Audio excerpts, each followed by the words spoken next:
Deleite-se no Senhor e Ele atenderá aos desejos do seu coração. Bem-vindos à nossa reunião Casa de Paz para declarar paz do Senhor Jesus, seja em sua vida, em sua casa, sua família. Então aproveite agora, copie o link dessa reunião e mande essa declaração para todos os seus queridos. Coloque em suas redes sociais. Deus abençoe a sua vida. Inscreva-se em nosso canal, se ainda não se inscreveu. Esse canal não é de uma igreja apenas, ele é de Jesus, porque Jesus disse para todo mundo, todos os servos, declararem: paz seja em sua casa. Então, vamos multiplicar isso, todas as igrejas, todo o povo de Deus. Direto ao assunto, vamos abrir a Bíblia Sagrada no livro de Efésios, capítulo 5, verso 16. O assunto da nossa reunião de hoje está na carta do apóstolo Paulo aos Efésios, capítulo 5, verso 16. Abra sua Bíblia, leiamos juntos a palavra do Senhor, que diz assim, Efésios 5,16. Aproveitando ao máximo cada oportunidade, porque os dias são maus. Senhor Deus e Pai, abençoa essa palavra em minha vida, em minha casa, e através da minha vida, da minha família, na vida do meu irmão, da minha irmã, participante dessa reunião, em nome de Jesus Cristo. Oramos. Amém e amém. Título que escolhemos para esta reunião: Filhos de pais aproveitam ao máximo cada oportunidade. É verdade. Filhos de pais, eles não perdem as oportunidades. Filhos de pais têm olhos abertos o tempo todo, olhos físicos, mas também olhos espirituais. Um filho de pais pode não enxergar muito. Eu conheço um filho de pais que ele é portador de deficiência visual desde que nasceu. Mas ele anda tudo sozinho, faz tudo sozinho, é um servo de Deus, evangeliza, é um missionário no mundo todo. Viaja por todo lugar onde ele quer viajar, sem problemas, sem dificuldades.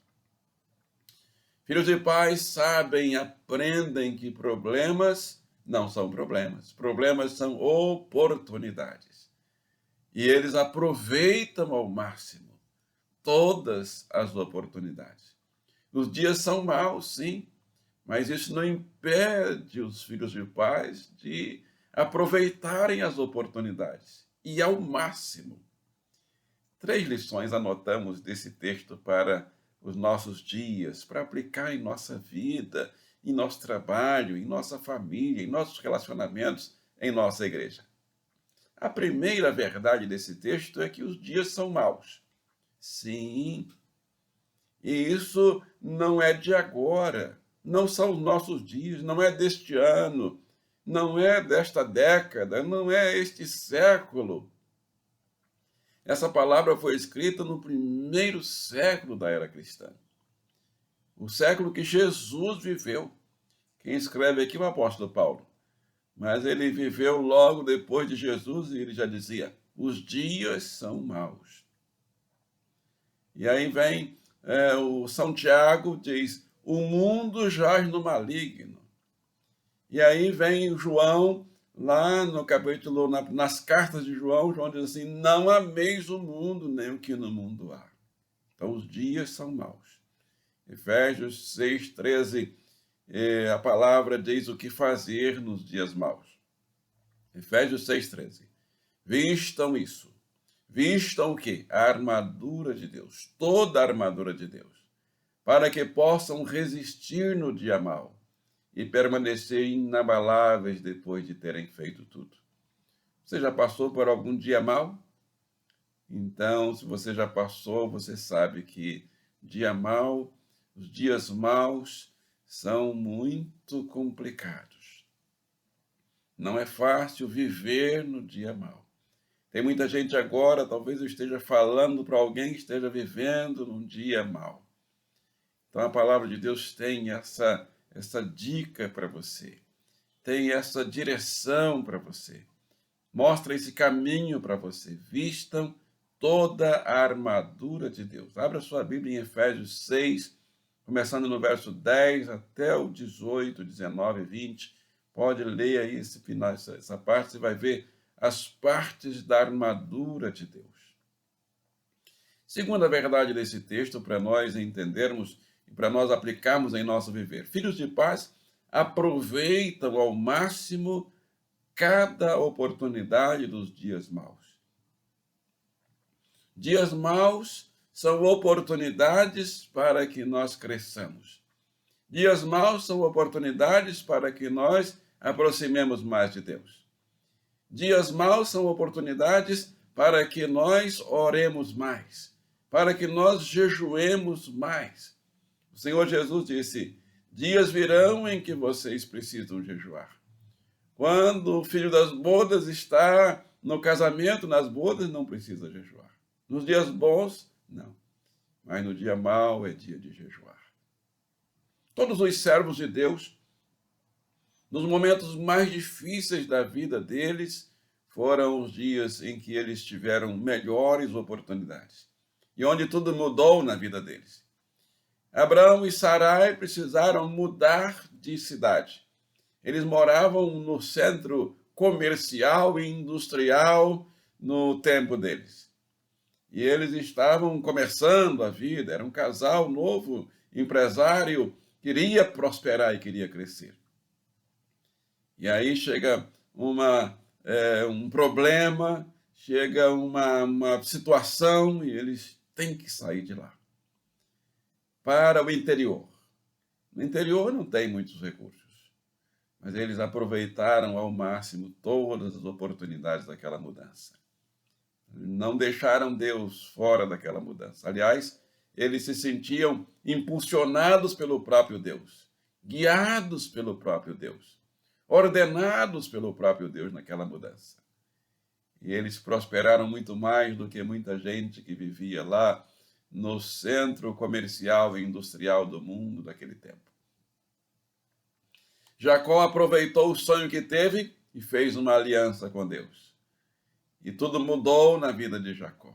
Ele aproveitou um sonho, ele aproveitou a oportunidade. Mas sabe o que estava acontecendo com ele? Ele estava com um problemão. Estava fugindo, estava sem poder andar nem pela estrada comum. Tinha que andar pelos matos fugitivos. Mas ele aproveitou ao máximo as oportunidades que ele teve. E ele prosperou. Moisés aproveitou que estava escondido, fugindo, e teve uma conversa com Deus. Gideão aproveitou a oportunidade da vinda do anjo do Senhor.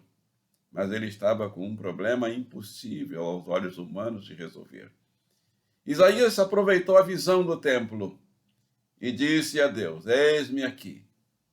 Mas ele tinha perdido o seu melhor amigo, Uzias. Ele começa o texto dizendo: no ano em que morreu o rei Uzias.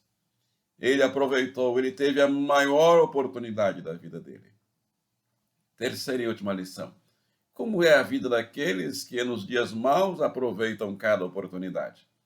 E aí nós vamos somente citar Noé, o exemplo de Noé. Como foi a vida de Noé? Uma vida vitoriosa, salva do dilúvio. Salvou a vida dele, salvou a esposa, salvou os 3 filhos e as 3 noras. Salvou animais. Oh, que bênção a vida de Noé. Aproveitou as oportunidades. No dia mau, nos dias maus, nos dias do dilúvio, 40 dias. Uma enchente, uma inundação, uma situação realmente de destruição no mundo. Noé aproveitou a oportunidade. Jó, em sua grande prova, aproveitou a oportunidade da doença para entender a teologia da cura, a teologia do milagre, a teologia do cuidado de Deus, a teologia do conforto do Espírito Santo de Deus. Abraão aproveitou o dia mau em que precisou deixar tudo para trás, deixar sua parentela e sair sozinho com a sua esposa e levou apenas um sobrinho. Aproveitou as oportunidades em que ele estava indo para uma terra que ele não sabia nem onde, não sabia o que estava lá. Mas ele aproveitou a oportunidade para se aproximar de Deus, para construir altares de adoração a Deus, para deixar aquilo que realmente estava ao redor dele que não pertencia a Deus.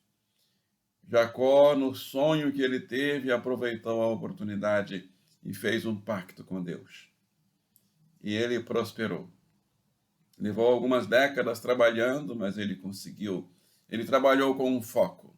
Ele tinha um foco. E o foco estava exatamente naquele dia do sonho, no pacto com Deus. E ele foi mais que vencedor. A vida de Moisés. Moisés, ele perdeu, alguém pode dizer, perdeu a maior oportunidade da vida dele. Moisés seria o rei do Egito, o império mais antigo da história da humanidade. Seria o Moisés. Moisés seria um Ramsés. Estava na linhagem imperial, na linhagem dos faraós, para ser um Ramsés, lá no Egito. E aí acontece algo, muda tudo. Moisés tem que fugir. Agora, aquele que seria o herdeiro da linhagem é procurado para ser morto. É julgado e condenado à morte, e ele tem que fugir para não morrer. Mas eu acredito que Moisés não seria tão conhecido no mundo se ele tivesse sido um Ramsés. Porque muitos Ramsés foram esquecidos. A gente só sabe que teve uma linhagem de Ramsés. Só quem estuda, se especializa nessa linhagem, pode saber o nome ou a linhagem, a história de alguns. Moisés é conhecido e reconhecido em todo o mundo. Mesmo diante das adversidades, dos dias maus que ele passou no deserto, mas ele não passou sozinho. Ele não andou sozinho, ele não peregrinou sozinho. E os Ramsés andam sozinhos, andaram sozinhos, por isso foram esquecidos. Paulo foi um apóstolo que, antes de ser apóstolo, ele era muito famoso no meio dos fariseus e no meio cultural e dos sábios do tempo dele. Mas ele teve um encontro com Jesus. E ele agora conduz a vida dele, dirige a vida dele na presença de Jesus. É claro que ele é um homem, continua um homem sábio, mas ele não usa somente a sabedoria humana para direcionar seus pensamentos, palavras, ações e atitudes. Ele usa a sabedoria de Deus. E ele agora se torna um homem, um missionário, uma testemunha de Deus no mundo todo. Ele chega perante reis e imperadores para testemunhar de Jesus. E o próprio Jesus, filho de um carpinteiro. Alguém desprezando Jesus, diz assim, pode vir alguma coisa boa de Nazaré? Veio Jesus, porque Jesus foi criado em Nazaré. Aqueles que desprezavam Jesus puderam ver Jesus ressurreto, ressuscitado. Aqueles que não acreditavam em Jesus, porque eles acreditavam mais em seus títulos, em seus diplomas, procuraram Jesus de noite para entender qual era o segredo de Jesus. E entenderam, porque ninguém podia fazer os sinais que Jesus fazia se Deus não estivesse com ele. Esse foi o caso de Nicodemos.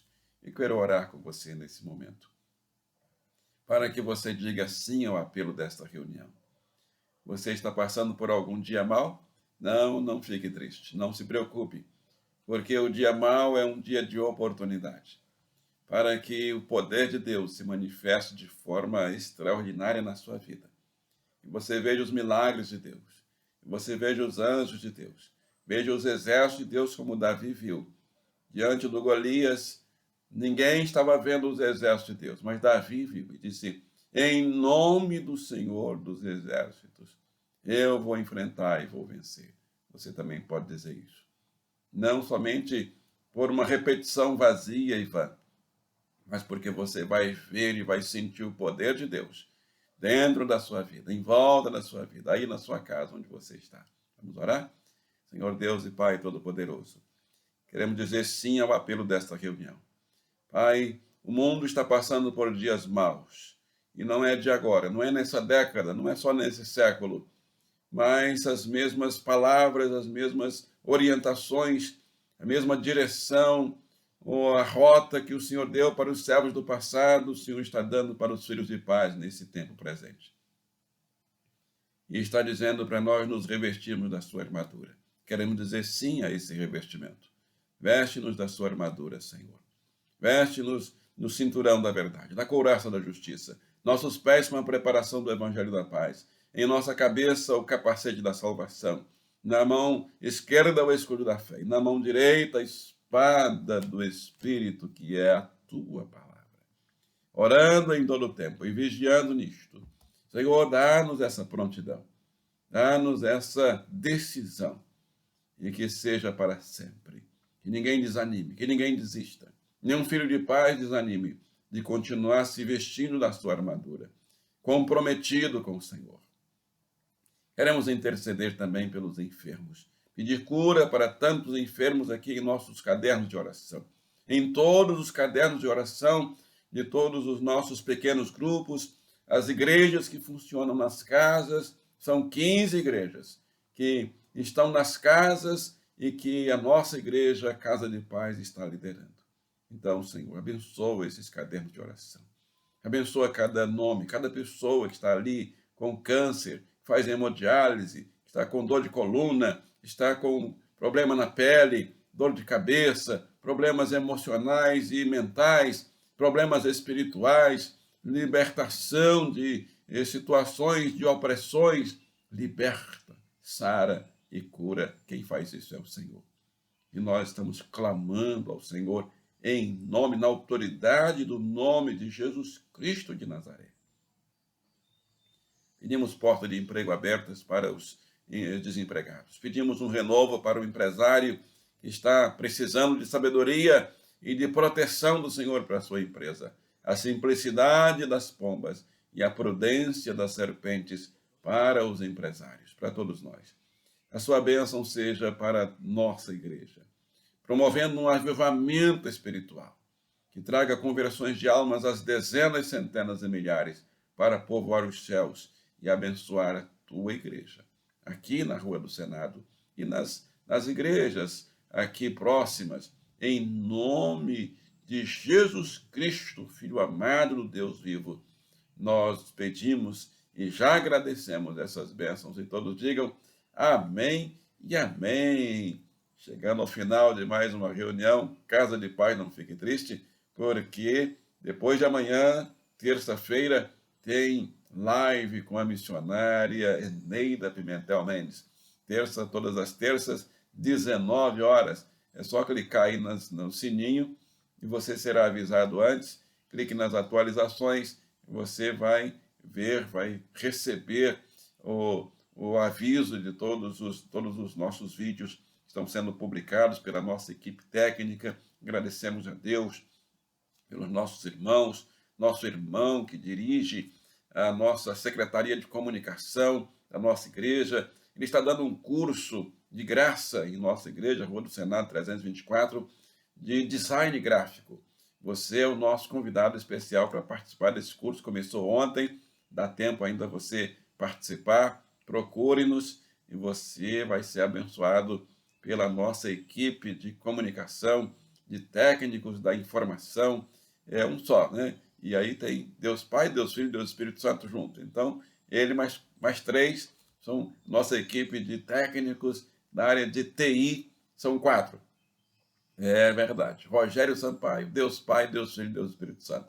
E eu agradeço muito a Deus e a você, Rogério, pela sua disponibilidade, pela sua prontidão, pela sua dedicação no reino de Deus. Deus o abençoe junto com a sua esposa, Monique, seus filhos, Enzo e Davi e Enzo, Arzila, toda a sua parentela. Não saia daí que tem uma bênção para você, a bênção que está em Filipenses, capítulo 4, verso 8. Abra seu coração, abra sua alma. E a paz de Deus, que excede todo o entendimento, guardará os vossos corações e os vossos sentimentos em Cristo Jesus. E todos digam amém e amém.